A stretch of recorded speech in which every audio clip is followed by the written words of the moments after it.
মুহূর্তে নবগ্রাম ব্লক যে কমিটি সেখানে আমরা একটা সাংগঠনিক আলোচনা করলাম এবং পরবর্তী কর্মসূচি নিয়ে আলোচনা হলো।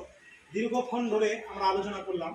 এখানে আমরা ক্রিয়েট যেটা করলাম, যেটা পশ্চিম জোন এবং পূর্ব জোন দুটো আলাদা করে একটা কমিটি রেডি করলাম।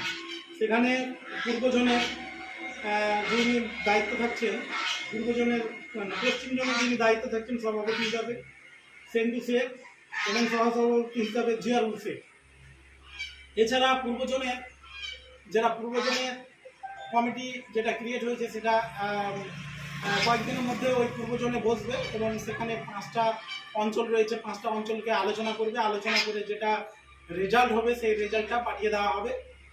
তবে এটাতে নাম এসছে আপনার কোষাধ্যক্ষ এবং সহসভাপতি হিসাবে মিনারুল হোসেন, সভাপতি হিসাবে মিনারুল হোসেন এবং কোষাধ্যক্ষ হয়েছে রোহিত শেখ।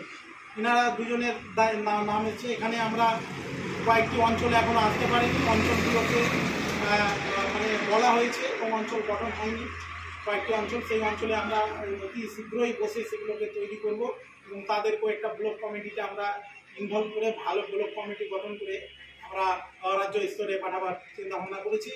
এখানে আমাদের যেটা কর্মসূচি সেটা হচ্ছে আগামী 14 তারিখ যে ডোমকলে ভাইজান আসছেন, তার যে আসবেন তার জন্য নবগ্রাম থেকে ভাইরাকে সবাইকে বললাম এবং অনেকজন যাবে ওখানে উপস্থিত হওয়ার জন্য কথা বললাম এবং পরবর্তীতে সাংগঠনিক বিষয়টাকে বিস্তার লাভ করার জন্য প্রত্যেকটা পঞ্চায়েত গঠন সুন্দরভাবে সুষ্ঠুভাবে ভালো করে গঠন করে সেখান থেকে 5 জন করে পঞ্চায়েতের নাম নিয়ে আমরা ব্লক কমিটিতে ঢুকাবো এবং অতি শীঘ্রই আমরা এই যে আগামী দিনের যে কর্মসূচি পেহেলগাঁও এবং 26